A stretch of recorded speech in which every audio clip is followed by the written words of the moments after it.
بسم الله الرحمن الرحيم، والصلاة والسلام على أشرف المرسلين. أصحاب المعالي، زملائي الأفاضل، معالي السيد وزير الشباب والرياضة، السيد وزير الرقمنة والإحصائيات، السيد وزير اقتصاد المعرفة والمؤسسات الناشئة والمؤسسات المصغرة، السيد رئيس المجلس الأعلى للغة العربية، السيد رئيس المجلس الأعلى للشباب، سعادة سفير جمهورية كوريا الجنوبية، السيد ممثل رئيس المجلس الشعبي الوطني، السيد ممثل رئيس المرصد الوطني للمجتمع المدني، السيدات والسادة ممثلي السلك الدبلوماسي في الجزائر، السيدات والسادة أعضاء البرلمان بغرفتيه، السادة ممثلي رئيس مجلس التجديد الاقتصادي الجزائري،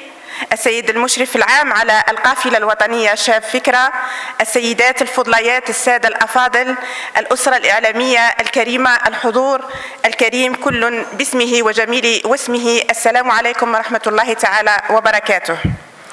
في مستهل الحديث اسمحوا لي أيها الحضور الكريم أن أعبر لكم عن عميق السعادة وموفور الغبطة بلقائي مع نخبة من خيرة شباب الجزائر الذين يقدمون نموذجا ناجحا في عرض صورة مشرفة لما يجب أن يكون عليه الشباب من المسؤولية الراسخة ومن تحد نبيل بكل الرقي والمعرفة والعلم والتفاؤل.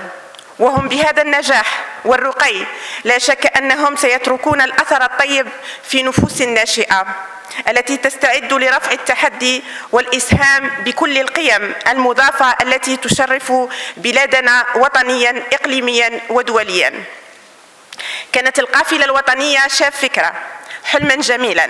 وفي الطبعة الأولى التي جابت 10 ولايات حققت نجاحا معتبرا في الخطوة التأسيسية لتثبت نجاعة الفكرة وأصالتها وجدواها في الوقت ذاته. جدير بنا في هذا المقام أن نشير أن وزارة الثقافة والفنون رافقت التجربة، وذلك من خلال رعاية العديد من المؤسسات الناشئة،